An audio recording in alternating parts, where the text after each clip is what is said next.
आज की इस वीडियो में अध्याय 10 सदिश बीजगणित के बारे में अध्ययन करते हैं, जिसकी प्रश्नावली 10.1 जिसमें सदिश और अदिश राशियों के बारे में अध्ययन करेंगे। सदिश और अदिश राशियों के बारे में अध्ययन करते हैं, जिसमें से सदिश राशियाँ कौन कौन सी है और अदिश राशियाँ कौन कौन सी होती है।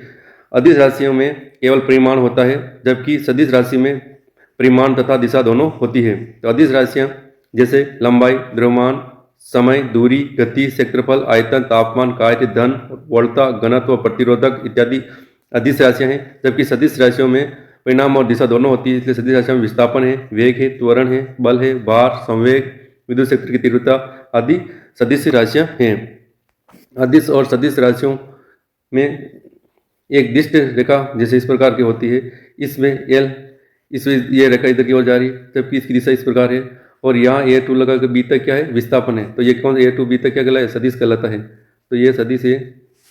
विस्थापन को ए बी यानी कहाँ से ए से लेकर कहाँ तक जाएगी, बी तक, यानी दिशा ए से कहाँ तक होगी, बी तक होगी। ये इसका विस्थापन कहलाता है। अब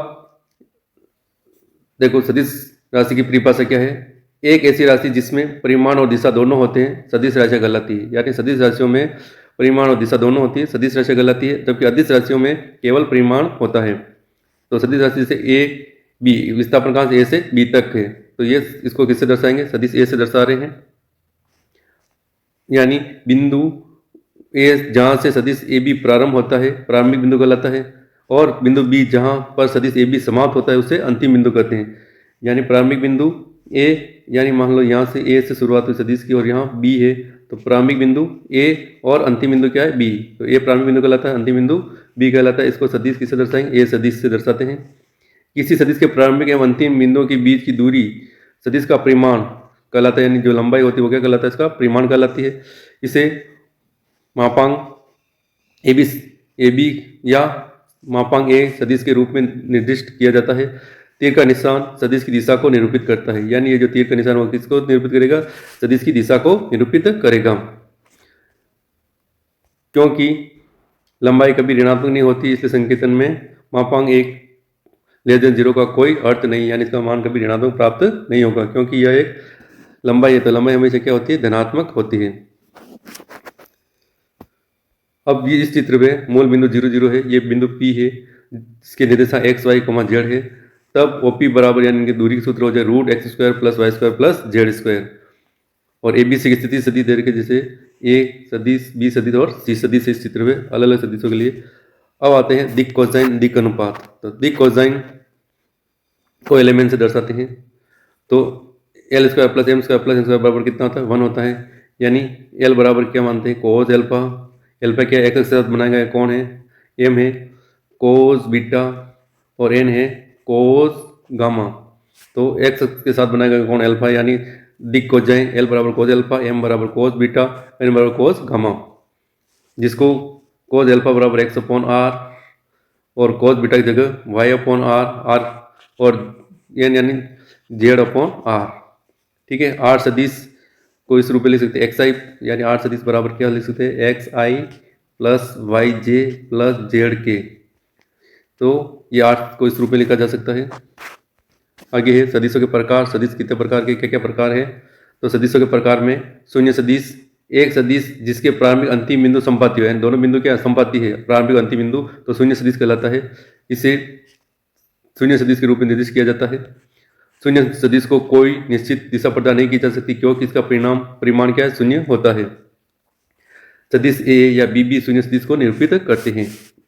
मात्रक सदिश, एक सदिश जिसका परिमाण एक यानी एक का है, मात्रक सदिश कहलाता है। किसी दिए हुए सदिश ए की दिशा में मात्रक सदिश को एक एफ से निरूपित किया जाता है। इसका संकेत क्या होगा, इस प्रकार को एक एफ, ये किसको दर्शाएगा, मात्रक सदिश को दर्शाएगा।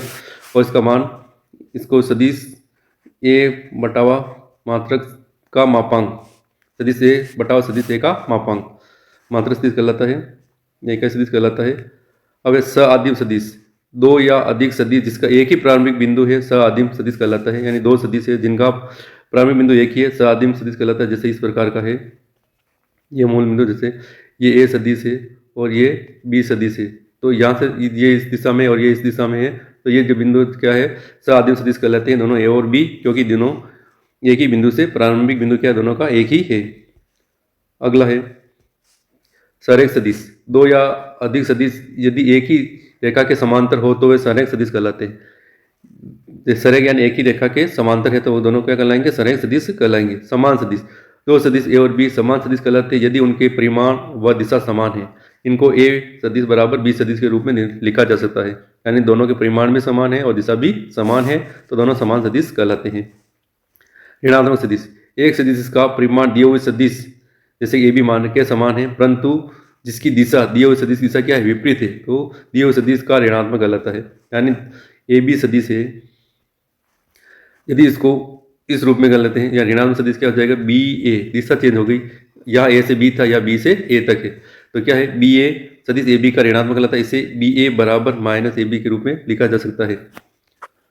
अगला है उदाहरण नंबर 1, दक्षिण से 30 डिग्री पश्चिम में 40 किलोमीटर के विस्थापन को आलेखी रूप में निरूपित कीजिए। ईस्ट वेस्ट नॉर्थ और साउथ और ये मूल बिंदु 0 है। अब दक्षिण से 30 डिग्री पश्चिम में, यानी यहाँ से ये दक्षिण दिशा, इससे इधर कितना डिग्री बनाना है? 30 डिग्री बनाना।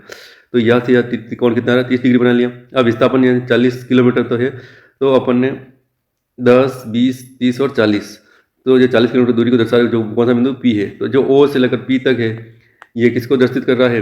विस्थापन को निरूपित करता है। ये इसका आलेख है। अगला है उदाहरण नंबर 2, निम्नलिखित मापों के अदिश और सदिश रूप को श्रेणीबद्ध कीजिए। 5 सेकंड, 5 सेकंड क्या है? समय है। समय क्या होती है? अदिश राशि होती है। 100 सेमी क्यूब आयतन है, आयतन भी अदिश राशि होती है। 10 एन यानी न्यूटन यानी बल है, बल का मतलब सदिश राशि है।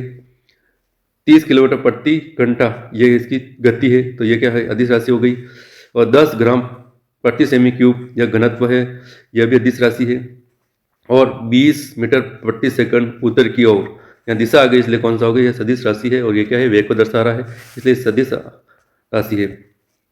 उदाहरण नंबर 3, आकृति 10.5 में कौन से सदिश संरेख हैं, कौन से समान है, कौन से सआदिम है? तो संरेख यानी एक ही दिशा में देखो, एक तो ए आ रहा है, एक सी आ रहा है, ए सी और डी संरेख एक ही रेखा के समांतर हैं परंतु डी की दिशा क्या हो गई? विपरीत हो गई। तो कौन कौन संरेख हैं? ए हो गया, सी हो गया और डी हो गया, ए सी डी।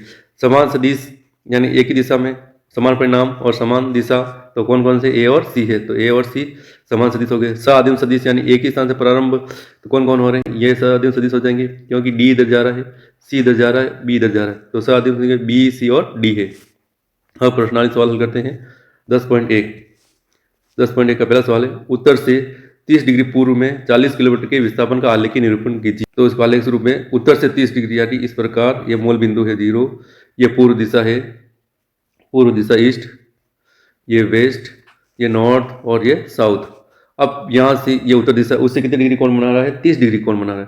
तो 30 डिग्री कोण यानी इस दिशा से इधर 30 डिग्री मापेंगे तो मान लो ये 30 डिग्री कोण है, ये यहाँ तक कितना आ रहा है? 30 डिग्री। अब कितने किलोमीटर चलना है? 40 किलोमीटर। तो यहाँ से 10, 20, 30 इस प्रकार 40 किलोमीटर मान लेते हैं। तो ये बिंदु आएगा, इसको क्या मान लिया? पी बिंदु मान लिया। तो ये जो विस्थापन कितना है? 40 किलोमीटर। ये दूरी कितनी आ गई? 40 किलोमीटर। और यहाँ से कितने डिग्री कोण बना रहा है? 30 डिग्री कोण। तो विस्थापन का आलेख की निरूपण इस प्रकार करते हैं। अगला सवाल है, निम्नलिखित मापों को अदिश और सदिश के रूप में श्रेणीबद्ध कीजिए। अदिश राशि और सदिश राशि के रूप में श्रेणीबद्ध करना है। तो अदिश राशि कौन कौन सी है? अदिश में एक तो 10 किलोग्राम, यह अदिश राशि हो गया, पहला है अदिश। फिर अदिश राशि कौन सा आ जाएगा? 40 डिग्री, तीसरा ये भी अदिश राशि है। और 40 वाट ये भी अदिश राशि है, चौथा भी अदिश राशि में आ गया। और पांचवा क्या है? कुलाम, ये भी क्या है? अदिश राशि, 10 की पावर माइनस 19 कुलाम, ये भी अदिश राशि है। और सदिश राशियों में क्या क्या आ रहा है? 2 मीटर उत्तर पश्चिम, ये दिशा आ गई इसलिए ये क्या हो जाएगा? इसका ये सदिश राशि है दूसरा वाला। और एक और सदिश कौन सा हो जाएगा? 20 मीटर प्रति सेकंड स्क्वायर, ये भी दूसरा है, तो ये क्या हो जाएगा? ये सवाल छठा है, ये भी कौन सी होगी? सदिश होगी। तो दूसरा और छठा क्या है? सदिश है और दूसरे अदिश राशि हैं। अगला है तीसरा, निम्नलिखित को अदिश और सदिश राशि रूप में श्रेणीबद्ध कीजिए। समय कालांश क्या हो गया? अदिश राशि है। ये पहला क्या होगा? अदिश। दूरी भी क्या है? अदिश राशि है। और कार्य भी क्या है? अदिश राशि है। जबकि बल और वेग दोनों क्या है? सदिश राशियां हैं। तो अदिश राशि, समय कालांश, दूरी और कार्य अदिश राशियां हैं और सदिश राशियों में बल और वेग। अगला सवाल है, आकृति जो दे रखी निम्नलिखित सदिशों को पहचान सदिश सदिश यानी एक ही स्थान से प्रारंभ होने वाले सदिश। एक ही स्थान से प्रारंभ होने वाले सदिश कौन से हैं? ये ए और डी दोनों एक ही स्थान से प्रारंभ हो रहे हैं, यानी इस बिंदु से प्रारंभ भी हो रहे हैं। तो स आदि में क्या आ जाएगा? ए सदिश और डी सदिश। इसी प्रकार समान सदिश यानी दोनों की दिशा और परिमाण दोनों समान हो तो ये क्या हो जाएगा? एक तो ये बी और एक और डी, तो ये आ जाएगा बी सदिश और डी सदिश दोनों क्या है? समान सदिश है। तीसरा सरेख परंतु असमान या दोनों की दिशा विपरीत हो, ऐसे सदिश जिनकी दोनों विपरीत हो कौन से हो जाएंगे? जैसे कि सी की दिशा इस दिशा में है, ए की दिशा दोनों विपरीत और सरेख तो ही से, तो कौन कौन सा आंसर हो जाएगा? ए और सी दोनों क्या है? सरेख है परंतु असमान है। अगला है पांचवा, निम्नलिखित सत्य और असत्य के रूप में दीजिए। ए तथा माइनस ए सदिश सरेख है, सत्य कथन है। पहला क्या है? सत्य कथन, दो सरेख सदिशों का परिमाण सदैव समान होता है, ये गलत है। समान परिणाम वाले दो सदिश सरेख होते हैं, ये भी गलत है, असत्य। और समान परिणाम वाले दो सरेख समान होते हैं, ये भी गलत है।